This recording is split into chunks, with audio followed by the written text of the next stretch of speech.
Assalamualaikum warahmatullahi wabarakatuh.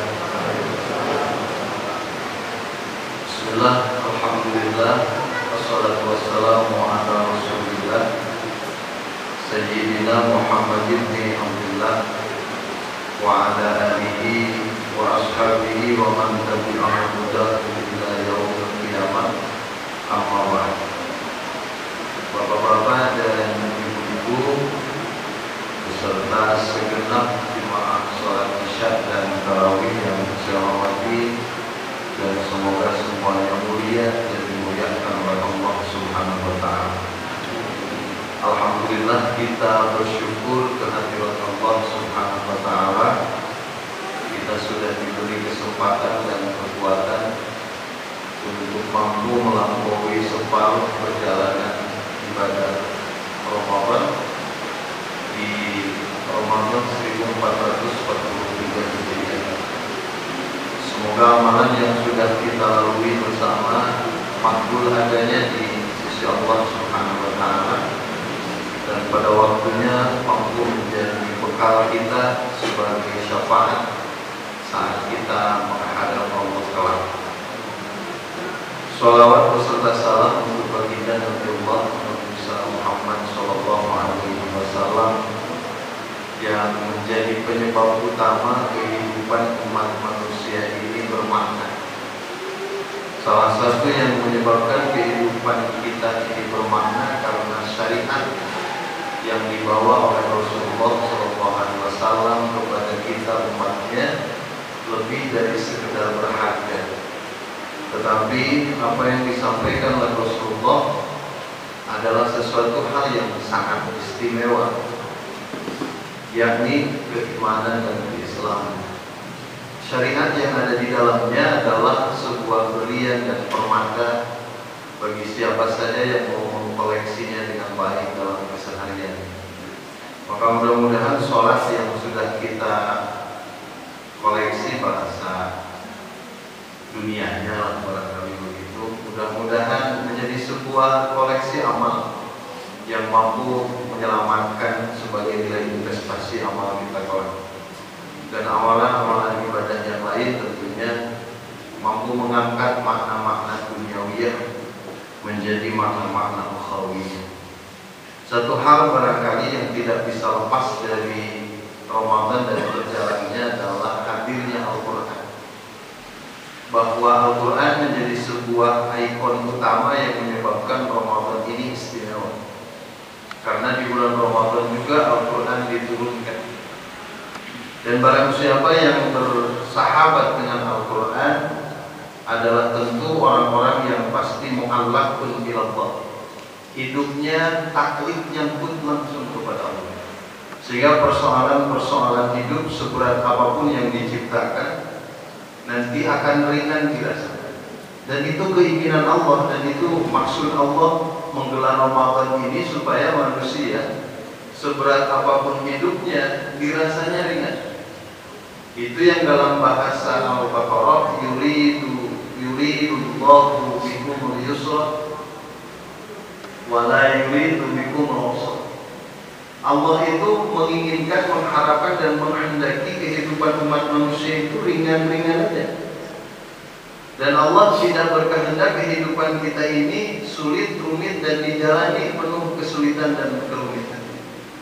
Jadi kalau kita menemukan kemudahan, itu pasti datangnya dari Allah. Dan kalau apa yang kita belakangan hari dirasakan sulit, nah itu pasti karangan manusia. Dan juga manusia adalah yang menjadi penyebabnya kerumitan.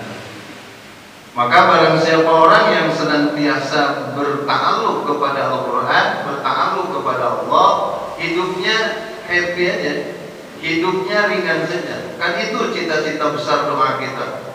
Rabbana atina fid dunya hasanah wa fil akhirati hasanah.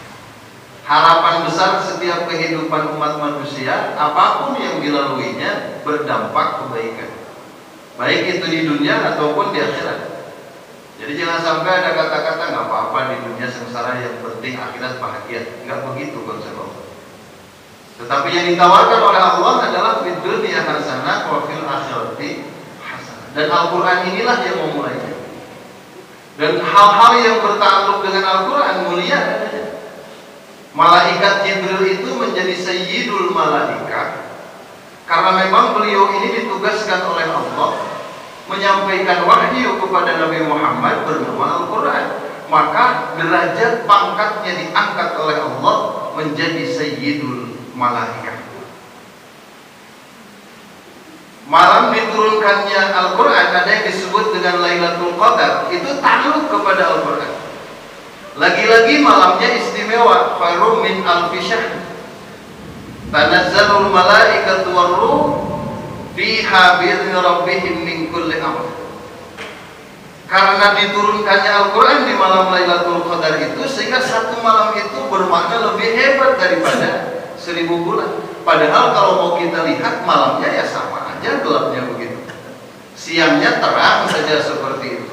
Tak ada yang berbeda dengan malam-malam yang lain. Yang membedakan antara malam Lailatul Qadar dengan yang lainnya karena ada Al-Quran di dalamnya.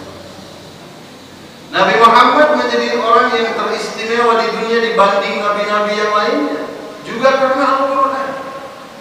Karena satu-satunya mukjizat yang Allah turunkan kepada para nabi yang memiliki keistimewaan universal itu hanya Al-Quran. Sesakti-sakti mukjizatnya Nabi Musa mampu membelah laut, tak semua laut mampu dibelahnya. Tak semua yang beliau gerakan mampu mengenyuhkan setiap lini dunia. Tetapi Al-Quran yang hanya Allah wariskan, yang Allah wahyukan kepada beliau dalam bentuk hafalan dan ditinggalkan dalam bentuk mushaf kepada kita hari ini, itu sampai akhir zaman kelak, bahkan tembus lewat zaman kiamat nanti, Al-Quranlah satu-satunya yang akan mampu menyelamatkan para sahabatnya. Makanya Rasulullah SAW mengingatkan kepada kita, Iqra'ul Quran fa innahu ya'ti yaumal qiyamah syafi'an li ashab. Baca dengan rajinlah Al-Quran. Rajin itu relatif Pak, bisa banyak, bisa sedikit. Cuma kalau kita melihat fadilatul amal, ahabbul amal indallah adwamu hawain bakat. Amal yang disukai Allah itu sedikit dawamnya, walaupun sedikit. Karena kalau dawam sedikit jatuhnya banyak. Daripada banyak mungkin jatuhnya sedikit ketika tidak dawam. Tak ada yang salah dengan tadarus sampai hatam di bulan Ramadan. Itu pun kebaikan yang kumulatif. Tetapi yang paling diharapkan nanti adalah lepas Ramadan Al-Quran tetap menjadi ashab bagi kita. Namanya sahabat itu sesuatu yang tidak pernah berpisah dari kehidupan kita. Makanya kita berupaya keras kepada diri kita, punya komitmen bagaimana nanti Al-Quran supaya menyambut kita di saat kita pulang ke akhirat. Nah, yang ingin saya sampaikan adalah makna syafaatul Quran. Apa bedanya syafaatul Quran dengan syafaat yang lainnya? Nah, kalau syafaat yang lainnya adalah mengangkat orang yang sudah terjerumus ke neraka, kemudian diangkat ke permukaan, dimasukkan ke surga. Nah, tetapi Al-Quran ini berbeda. Justru Al-Quran ini hebatnya mampu menjaga orang untuk tidak sampai terjerumus kepada neraka. Nah, ini kan hebatnya. Makanya satu-satunya mukjizat yang universal bukan hanya diturunkannya hanya kepada Rasulullah, tetapi manfaatnya bisa dirasakan oleh setiap umat hanyalah Allah. Bapak mungkin bertanya, apa yang menyebabkan sepertiga akhir malam itu bernilai? Padahal sepertiga akhir malam apa bedanya juga dengan sepertiga malam pertama? Gelapnya sama aja. Tetapi kemudian kenapa menjadi bernilai? Allah menyatakan dalam Al-Isra, aqimis sholata liduluki syamsi ila ghasaqil lail wa qur'anal fajr inna qur'anal fajri kana mashhuda. Maka yang menyebabkan sepertiga akhir malam itu bernilai di mata Allah, ketika orang bangunnya tak nengok kiri kanan lagi, amalan yang dirutinkan di sepertiga akhir malam itu adalah membaca Al-Quran. Kemudian ada orang yang bertanya, bagaimana kalau orang berusaha menghafalnya? Di dalam hadis kitab Muslim, Rasulullah menyatakan, barang siapa orang yang membaca Al-Quran, maka dia akan mendapatkan Dan barang siapa orang yang menghafal Al-Quran, maka orang ini akan mampu menggaransi 10 anggota keluarganya untuk tidak dimasukkan ke dalam neraka, walaupun dia dalam garis hidupnya sudah divonis oleh Allah menjadi ahli neraka. Maka berbahagia Bapak Ibu yang punya anak disiplin menghafal Al-Quran. Tak perlu 30 juz, ada upaya saja, itu luar biasa. Tapi dalam pemahaman ulama ada 2 sebetulnya dimaksud tahfiz di sini. Ada orang yang senantiasa tahfiz itu adalah mampu membaca dan memahami dan mengamalkan Al-Quran. Itu hafizin hafizah. Tak hafal ayatnya, tapi isi kandungan syariatnya diamalkan. Nah, itu hafiz juga itu.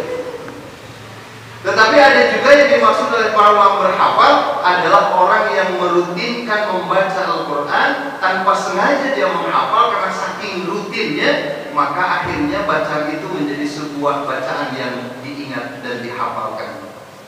Bukankah kita menghafal surah Al-Ikhlas itu tak pernah sengaja, Pak? Cuma saking seringnya dulu imam bacanya Ikhlas, ngumpul keluarga berdoa-doa, penghantarnya surah Al-Ikhlas, ada yang wafat dihantar pakai surah Al-Ikhlas. Saking seringnya, akhirnya kita nggak pernah secara khusus menghafal.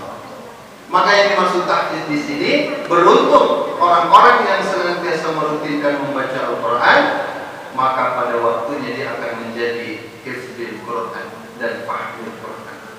Nah, sehingga jatuhlah kepada konsepsi kebahagiaan.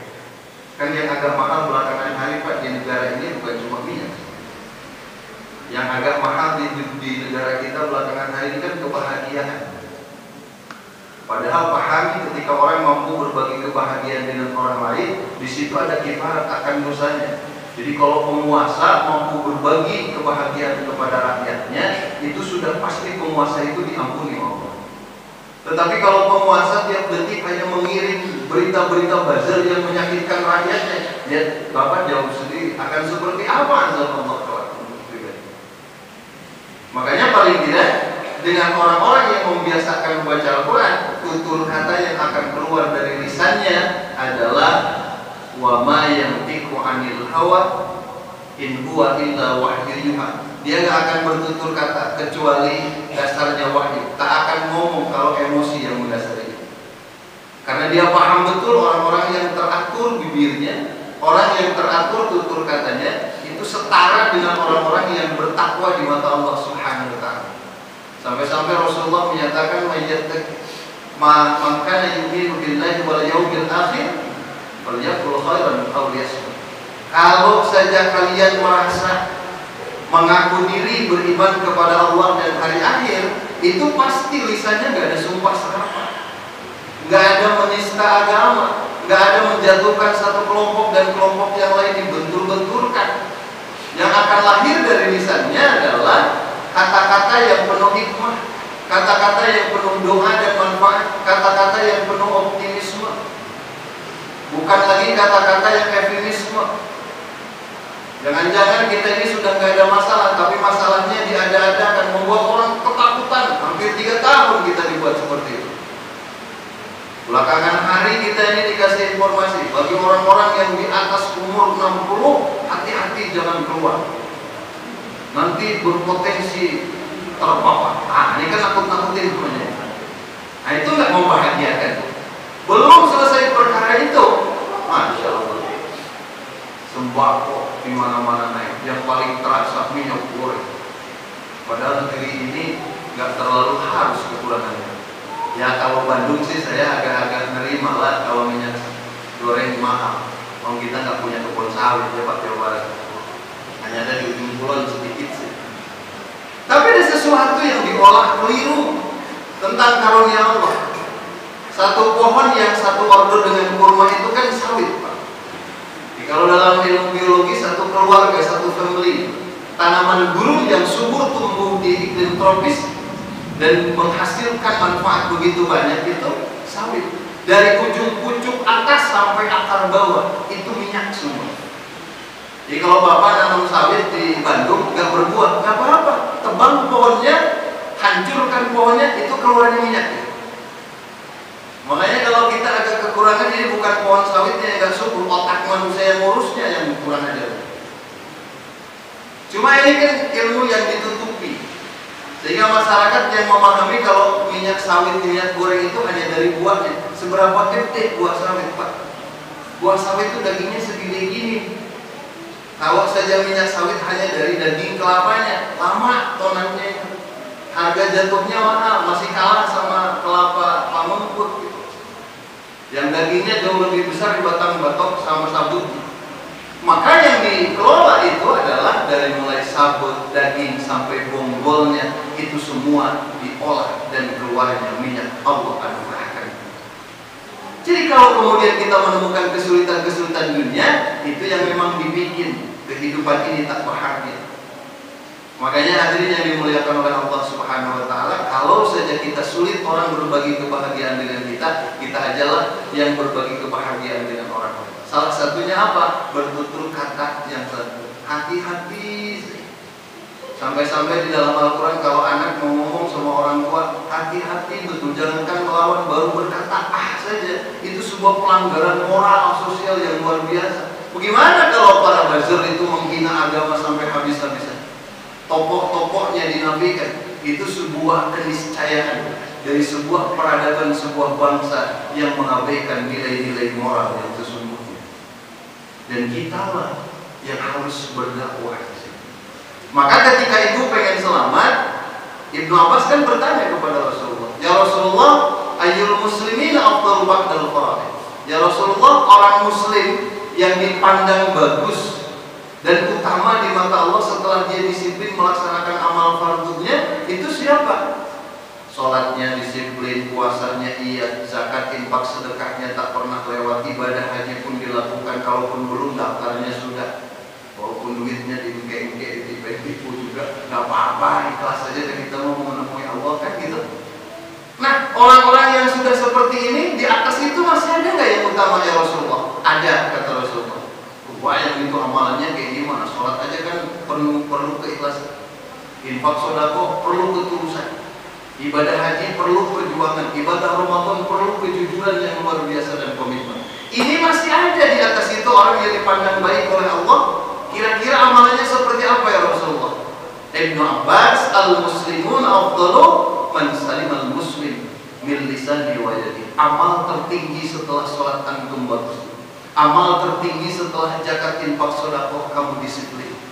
Amal tertinggi setelah ibadah Ramadan usai semua dengan lengkap dan ibadah haji pun sempurna. Setelah itu adalah pastikan orang lain selamat dari lisan kita.